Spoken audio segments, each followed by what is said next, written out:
পিলখানা হত্যা মামলায় খালাসের ১৬ বছর পর বিস্ফোরক মামলায় ২৫০ জনের জামিন, দণ্ডিতদের জামিন নয়।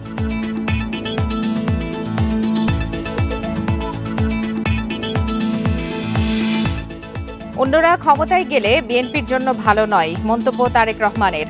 ভুল করলে প্রত্যাখ্যান করবে মানুষ।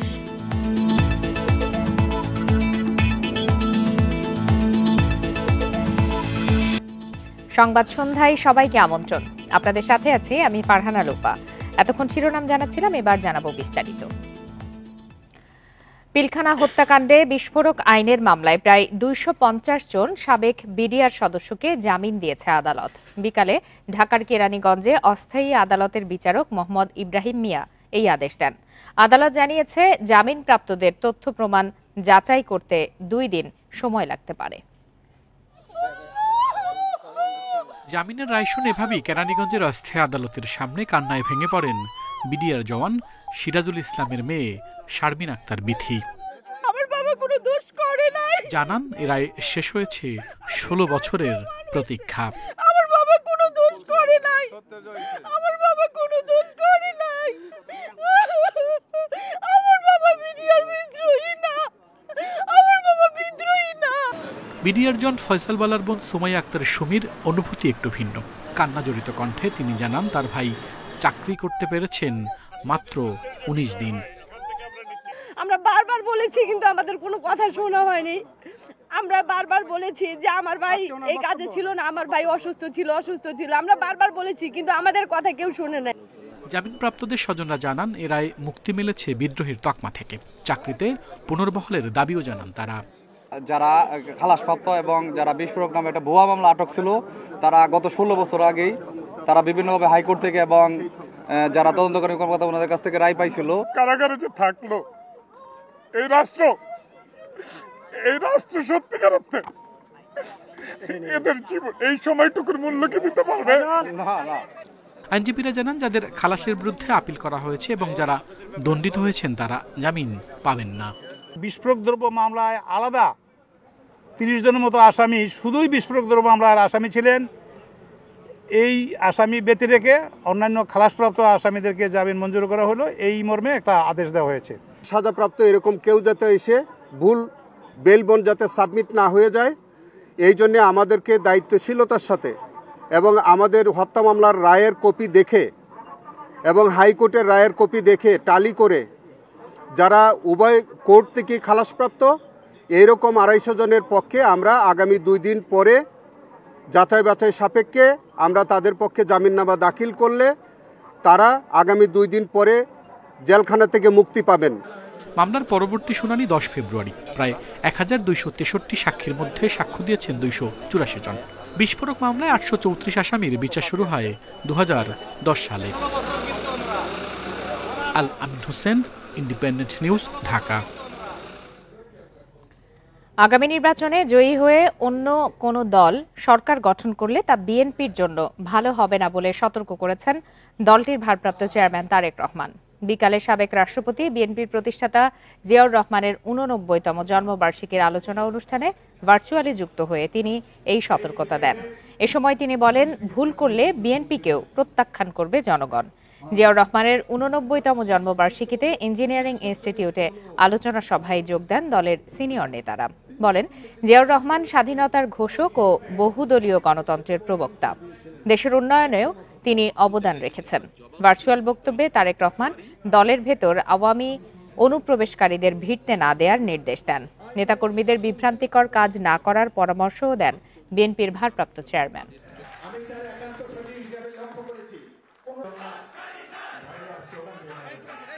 ভোটের অধিকার একমাত্র জবাবদিহিতা তৈরি করতে পারে।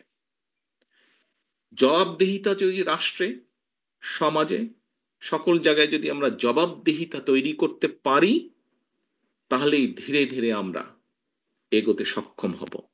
ধীরে ধীরে সরকার যদি জনগণকে জবাবদিহিতা করতে বাধ্য থাকে প্রতি কাজের জন্য, তাহলেই একমাত্র আস্তে আস্তে জনগণের দুঃখ দুর্দশা লাঘব করা সম্ভব হবে।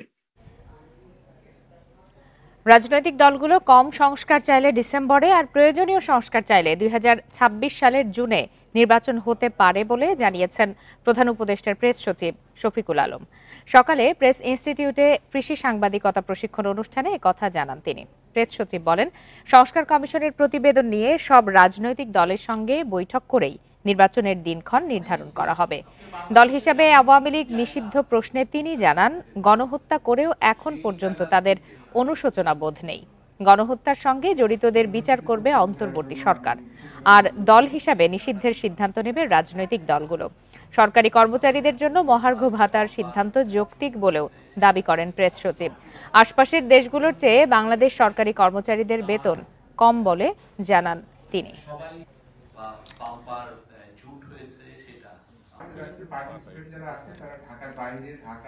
জুন 2026 এর কথা উনি বলেছেন, এবং এটা সত্যিকার অর্থে খুব বেশি টাইম যে আমরা নিচ্ছি তাও তো না, খুবই একটা যুক্তিযুক্ত একটা টাইমের কথা চিফ অ্যাডভাইজার বলেছে। এটা নৈতিক দায়িত্ব দেশকে একটা বাংলাদেশের ইতিহাসের সবচেয়ে ভালো ইলেকশনকে উপহার দেওয়া, সেগুলো চিফ অ্যাডভাইজার সেই জন্য বলেছেন, এবং সেই আলোকে আমরা কাজ করছি। রাজনৈতিক দল সহ অংশীজনদের ঐকমত্য ছাড়া সংস্কার কমিশনের সুপারিশ বাস্তবায়ন অসম্ভব বলে মনে করেন বিএনপি মহাসচিব। সংস্কার ও নির্বাচনের প্রস্তুতি একসঙ্গে চলবে, বাকি কাজ নির্বাচিত সরকার পরে করবে বলেও মত তার। সকালে দল প্রতিষ্ঠাতা জিয়াউর রহমানের জন্মদিনে শ্রদ্ধা জানিয়ে এসব কথা বলেন মির্জা ফখরুল।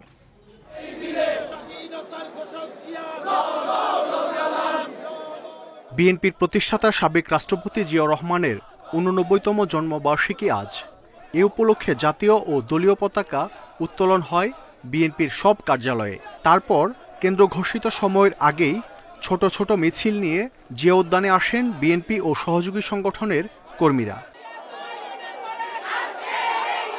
সবাইকে নিয়ে জিয়াউর রহমানের সমাধিতে শ্রদ্ধা জানান মির্জা ফখরুল ইসলাম আলমগীর। পরে দেশ গঠনে তার অবদান তুলে ধরেন বিএনপি মহাসচিব।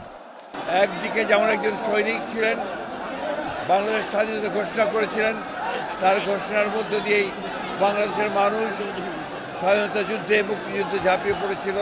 ঠিক একইভাবে অতি অল্প সময়ের মধ্যে সমস্ত ক্ষেত্রগুলোকে নতুন সংস্কার করে তিনি জ্বালিয়ে কাজ শুরু করেছিলেন। এ সময় সমসাময়িক ইস্যুতে মির্জা ফখরুল বলেন, ভোটের অপেক্ষায় আছে পুরো দেশ, তাই প্রাথমিক সংস্কার শেষে দ্রুত নির্বাচন দিতে হবে। অতি অল্প সময়ের মধ্যে যেন একটা নির্বাচনের মধ্য দিয়ে আমরা গণতন্ত্রে ফিরে যেতে পারি, সেই ব্যবস্থাটা কায়েম হোক। সরকার যেটা বলেছে এবং যে পরিকল্পনা করেছে, এই রিপোর্টগুলো পাওয়ার পর রাজনৈতিক দলগুলোর সঙ্গে আলোচনা করবে, তারপরেই সিদ্ধান্ত হবে, এবং ঐক্যমত ছাড়া কোনোটাই গ্রহণযোগ্য হবে না। যে কোনো পরিস্থিতিতে নেতাকর্মীদের ঐক্যবদ্ধ থাকারও আহ্বান জানান বিএনপি মহাসচিব। দলের প্রতিষ্ঠাতার জন্মবার্ষিকীতে এক যুগেরও বেশি সময় পর নেতাকর্মীদের এমন শোডাউন। নেতাকর্মীরা বলছেন, জিয়াউর রহমানের আদর্শ চেতনা ধারণ করে দেশ ও মানুষের কল্যাণে কাজ করে যাবে বিএনপি। মাহমুদ শরীফ, ইন্ডিপেন্ডেন্ট নিউজ, জিয়া উদ্যান, ঢাকা। কোনো রাজনৈতিক বক্তব্যে যেতে চায় না কমিশন। নির্বাচনের পথে যাত্রা সরকারের সময়সীমা মেনে, জানিয়েছেন সিইসি নাসির উদ্দিন। সকালে ইউএনডিপির সরঞ্জাম সহায়তা প্রদান অনুষ্ঠানে এসব কথা বলেন তিনি। জানান, কাল শুরু হয়ে ভোটার তালিকা হালনাগাদ ৬ মাসে মাঠে কাজ করবেন ৬৫,০০০ কর্মী। ২ জানুয়ারি খসড়া ভোটার তালিকা প্রকাশ করে নির্বাচন কমিশন। সে অনুযায়ী দেশে এখন ভোটার ১২,৩৬,৮৩,৫১২ জন। এবার সোমবার থেকে শুরু হচ্ছে বাড়ি বাড়ি গিয়ে সে তালিকা হালনাগাদের কাজ। যাচাই করা হবে প্রতিটি ভোটারের তথ্য। আর এই কর্মযজ্ঞে ল্যাপটপ, স্ক্যানার সহ নানা সরঞ্জাম দিয়ে পাশে থাকছে ইউএনডিপি। পরে সংস্থাটির আবাসিক প্রতিনিধি স্টেফান লিলার জানান, নির্বাচনে সহায়তার বিষয়ে রাজনৈতিক দলসহ সব অংশীজনদের সঙ্গে আলোচনা চলছে। নির্বাচন কমিশনের চাহিদা অনুযায়ী ইউএনডিপি পর্যালোচনা করছে কিভাবে সহায়তা দেয়া যায়। রাজনৈতিক দল, সিভিল সোসাইটি সহ বিভিন্ন অংশীজনদের সাথে আলোচনা করছে। এরই অংশ হিসেবে ভোটার তালিকা হালনাগাদের মতো গুরুত্বপূর্ণ কাজে সহায়তা দেয়া হচ্ছে। এই সহযোগিতা অব্যাহত থাকবে। ভোটার তালিকা হালনাগাদে সচেতনতা বৃদ্ধিতে করতেও সহায়তা করবে ইউএনডিপি। পরে প্রধান নির্বাচন কমিশনার জানান, এবারের ভোটার তালিকাকে রাখতে পারবেন বিতর্কের ঊর্ধ্বে। টার্গেট যেটা ডেট 6 মাস, এই 6 মাসের মধ্যে ইনশাআল্লাহ আমরা শেষ করার জন্য খুব সার্বিক প্রচেষ্টা আমাদের থাকবে। আশা করি ইনশাআল্লাহ আমরা সন্দেহ দূর করার জন্য তো এই কাজ করতেছি, এত লোক নামাচ্ছে, মাঠে নামাচ্ছে। এখন আর আমরা তো নিশ্চয়ই আমরা আশাবাদী যে এটা সব ধরনের সন্দেহ দূর হবে। এক প্রশ্নের জবাবে সিইসি বলেন, রাজনৈতিক বিতর্কে না গিয়ে সরকারের সময়সূচি মেনে নির্বাচনের প্রস্তুতি নিচ্ছে কমিশন। এই রাজনৈতিক বক্তব্য মধ্যে আমরা ঢুকতে চাই না, আমরা রাজনীতির মধ্যে ঢুকতে চাই না। আমরা আইন কানুন বিধিবিধান সিস্টেমের মধ্যে থাকবো। একদম মাননীয় প্রধান উপদেষ্টার ঘোষিত যে টাইম ফ্রেম, ওটাকে মাথায় রেখে আমরা কাজ করছি। অবাধ সুষ্ঠু নির্বাচনে বদ্ধপরিকর জানিয়ে সিইসি নাসিরউদ্দিন বলেন, সেটির অপেক্ষায় আছে পুরো জাতি। ইলেকশন করতে গেলে Mahmudul Hasan, independent news, Dhaka. Football নিয়ে বাংলাদেশ আর্জেন্টিনার আবেগপূর্ণ সম্পর্ককে বাণিজ্য সহযোগিতায় রূপান্তরের আহ্বান জানিয়েছেন প্রধান উপদেষ্টা অধ্যাপক ডক্টর মোহাম্মদ ইউনুস। সকালে যমুনায় বাংলাদেশে নিযুক্ত আর্জেন্টিনার রাষ্ট্রদূত মার্সেলো সেসা সাক্ষাৎ করতে গেলে এই আহ্বান জানান প্রধান উপদেষ্টা।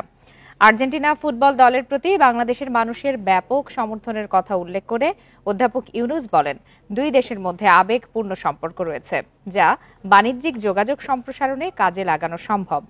তুলার বাণিজ্য বৃদ্ধি ও এ খাতে সম্পূর্ণ মালিকানাধীন বা যৌথ উদ্যোগে বিনিয়োগের এবং জ্বালানি সহযোগিতার সম্ভাবনা যাচাইয়ের আহ্বান জানান তিনি। রাষ্ট্রদূত সেসা প্রধান উপদেষ্টাকে জানান, দুই দেশের মধ্যে এখনও সহযোগিতার অনেক ক্ষেত্রই উন্মোচনের অপেক্ষায়, দুই দেশের জন্য যা ভবিষ্যতে বিপুল সম্ভাবনা বয়ে আনতে পারে। আর্জেন্টিনার বুয়েনোস আইরেসে বাংলাদেশের দূতাবাস চালুর বিষয়টি বিবেচনারও অনুরোধ জানান রাষ্ট্রদূত।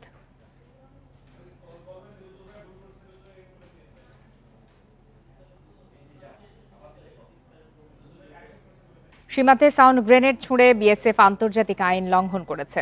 চৌকা সীমান্ত পরিদর্শন শেষে এই মন্তব্য করেছেন বিজিবির রহনপুর ব্যাটালিয়ন অধিনায়ক লেফটেন্যান্ট কর্নেল গোলাম কিবরিয়া। সীমান্তের 1 ইঞ্চি জমিও ছাড় না দেওয়ার হুঁশিয়ারি তাঁর। এদিকে স্বরাষ্ট্র উপদেষ্টা বলেছেন, রক্ত ঝরলেও সুরক্ষিত থাকবে সীমান্ত। দুপুরে রাজধানীর তেজগাঁওয়ে এই মন্তব্য করেন তিনি। শনিবার চাঁপাইনবাবগঞ্জ সীমান্তে শূন্যরেখায় গম ও গাছ কাটাকে কেন্দ্র করে বাংলাদেশ ও ভারতের গ্রামবাসীদের মধ্যে সংঘর্ষ ও ধাওয়া পাল্টা ধাওয়া হয়। এ সময় আহত হন 3 বাংলাদেশি। উত্তেজনা ছড়িয়ে পড়ে সীমান্ত এলাকার বাসিন্দাদের মধ্যে। তাদের অভিযোগ, বছরের পর বছর ভারতের আধিপত্য সীমান্তে, সুযোগ পেলেই ওপারের লোকজন ঢুকে পড়ছে এপারে। তাদের আগ্রাসনে বিভিন্নভাবে ক্ষতিগ্রস্ত স্থানীয়রা।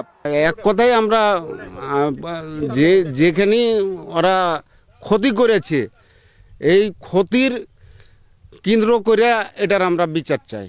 আমরা চাই উভয় দেশের জন্যই শান্তি, উভয় দেশের সীমান্ত এলাকার মানুষ যেন সুখে বসবাস করতে পারে, ফসলি জমি ক্ষেত চাষাবাদ করতে পারে, এই ধরনের একটা সমাধান। রোববার দুপুরে চৌকা সীমান্ত পরিদর্শনে যান বিজিবির রহনপুর ব্যাটালিয়নের অধিনায়ক লেফটেন্যান্ট কর্নেল গোলাম কিবরিয়া। বলেন, দেশের 1 ইঞ্চি মাটিও ছাড় দেওয়া হবে না। সীমান্তে জনগণ ও বিজিবি প্রস্তুত রয়েছে। মব কন্ট্রোল করার জন্য ওরা সাউন্ড গ্রেনেড নিক্ষেপ করেছে, যেটা ওরা ইন্টারন্যাশনাল আইন যেটা আছে এটা ভঙ্গ করেছে।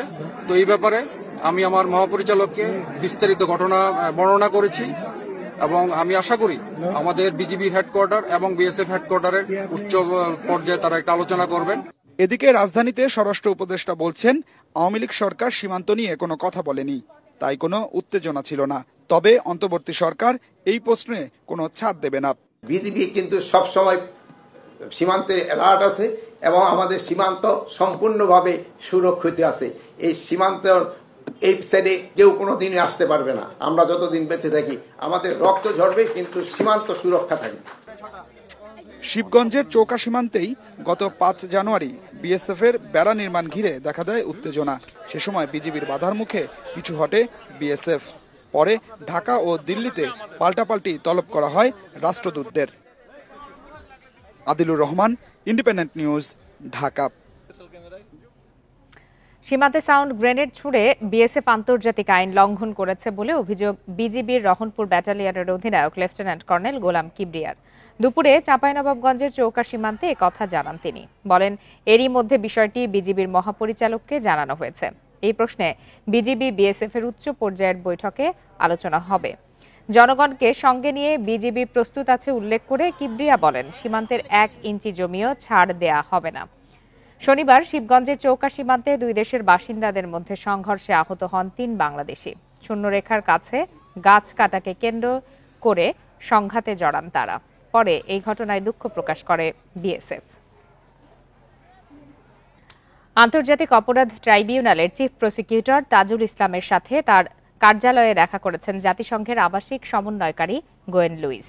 এ সময় ট্রাইব্যুনালের বিচারের মান বজায় রাখার তাগিদ দেন জাতিসংঘের এই কর্মকর্তা। বিচার প্রক্রিয়ার বিষয়ে গোয়েন লুইসকে আশ্বস্ত করে ট্রাইব্যুনালের প্রতি সমর্থন অব্যাহত রাখার আহ্বান জানান আন্তর্জাতিক অপরাধ ট্রাইব্যুনালের চিফ প্রসিকিউটর। দুপুরে ট্রাইব্যুনালের সংবাদ সম্মেলনে এসব কথা জানানো হয়। এক প্রশ্নের জবাবে তাজুল ইসলাম বলেন, ট্রাইব্যুনালে বিচারের জন্য আসামিদের বিরুদ্ধে সব ধরনের তথ্য উপাত্ত সংগ্রহ করা হচ্ছে। আরেক প্রশ্নের জবাবে চিফ প্রসিকিউটর বলেন, আওয়ামী লীগের সাধারণ সম্পাদক ওবায়দুল কাদের কিভাবে দেশ ছাড়লেন সে বিষয়ে নির্ধারিত সময়ের মধ্যে ব্যাখ্যা দেবে আইন শৃঙ্খলা বাহিনী। এই বিচার প্রক্রিয়া স্বচ্ছ নিরপেক্ষ করার ব্যাপারে আমরা কি ধরনের স্টেপস নিচ্ছি, কি কাজ করছি, সেই ব্যাপারে কোনো অ্যাসিস্ট্যান্সের দরকার আছে কিনা, এইসব বিষয় নিয়ে খোলামেলা তারা আলোচনা করেছেন। এবং আলোচনার শেষে আমরা তাদের কাছে অনুরোধ করেছি প্রসিকিউশন এবং তদন্ত সংস্থাকে ট্রেইন করার ব্যাপারে প্রযুক্তিগত সাহায্য দেওয়ার জন্য, বিচার প্রক্রিয়ার প্রতি জাতিসংঘের সমর্থন ব্যক্ত করার জন্য আমরা তাদেরকে অব্যাহত সমর্থন যাতে তারা দেন সেই ব্যাপারে আমরা তাদেরকে অনুরোধ জানিয়েছি। রোহিঙ্গা গণহত্যার অভিযোগে মিয়ানমারের সেনাবাহিনীর পাশাপাশি বিদ্রোহী গোষ্ঠী আরাকান আর্মির বিরুদ্ধেও তদন্তের সিদ্ধান্ত নিয়েছে জাতিসংঘ। বিকালে পররাষ্ট্র উপদেষ্টার সাথে সাক্ষাৎ শেষে কথা জানান জাতিসংঘের মিয়ানমার বিষয়ক স্বাধীন তদন্ত সংস্থার প্রধান নিকোলাস কুমজিয়ান। তিনি বলেন, 2011 সাল থেকে মিয়ানমার সেনাবাহিনী যে অপরাধ করছে তা জবাবদিহির আওতায় আনতে হবে। সেজন্য প্রমাণ সংগ্রহ করছে জাতিসংঘের তদন্ত দল। এ বিষয়ে তিনি বাংলাদেশের সহায়তা চান। মিয়ানমার পরিস্থিতি খুবই খারাপ মন্তব্য করে কুমজিয়ান আরও বলেন, দেশটিকে কড়া বার্তা দিয়েছে জাতিসংঘ। তদন্ত কাজে দেরি হলেও অপরাধীদের অবশ্যই জবাবদিহির আওতায় আসতে হবে। বলেন, মিয়ানমারে অপরাধ বর্তমানে আগের চেয়ে অনেক বেড়েছে। সেনাবাহিনীর পাশাপাশি অন্যরাও মানবতা বিরোধী অপরাধ করছে বলেও জানান নিকোলাস কুমজিয়ান। তদন্তের জন্য আমরা তথ্য সংগ্রহ করছি। রোহিঙ্গা গণহত্যার সঙ্গে যাদের জড়িত থাকার অভিযোগ এসেছে সবই আমরা আমলে নিচ্ছি। শুধু মিয়ানমার সেনাবাহিনী নয়, আরাকান আর্মির বিরুদ্ধেও তদন্ত হচ্ছে। আমরা এরই মধ্যে আরাকান আর্মির কাছে অভিযোগ আসাদের বিরুদ্ধে তথ্য চেয়েছি, কিন্তু তারা এখনো তা দেয়নি। আমরা তাদের উত্তরের অপেক্ষায় আছি। বিস্ফোরণে অগ্নিদগ্ধ হয়ে চিকিৎসাধীন অবস্থায় জাতীয় কবি কাজী নজরুল ইসলামের নাতি বাবুল কাজী মারা গেছেন। বিকাল 5:30টার দিকে জাতীয় বার্ন ইনস্টিটিউটের আইসিইউতে চিকিৎসাধীন অবস্থায় মারা যান তিনি। বার্ন ইনস্টিটিউটের আবাসিক চিকিৎসক ডাক্তার শাওন বিন রহমান এই তথ্য নিশ্চিত করেছেন। এর আগে শনিবার দগ্ধ হয়ে জাতীয় বার্ন ইনস্টিটিউটের আইসিইউতে ভর্তি হন বাবুল গাজী। তার চিকিৎসায় 16 সদস্যের মেডিকেল বোর্ড গঠন করা হয়। স্বজনরা জানান, রাজধানীর বনানীর বাসায় গ্যাস লাইটার বিস্ফোরণে দগ্ধ হন তিনি। আশঙ্কাজনক অবস্থায় হাসপাতালে নেওয়া হয় তাকে। বাবুল কাজীর শ্বাসনালী সহ শরীরের 74% পুড়ে যায়। জাতীয় কবির ছেলে বাচিক শিল্পী কাজী সব্যসাচীর 3 সন্তানের মধ্যে সবার ছোট বাবুল কাজী। এরই সাথে শেষ করছে আজকের সংবাদ সন্ধ্যা। ইন্ডিপেন্ডেন্ট টেলিভিশনের সব খবরের আরো বিস্তারিত জানতে চোখ রাখুন ফেসবুক, ইউটিউব আর এক্সে। ধন্যবাদ সবাইকে।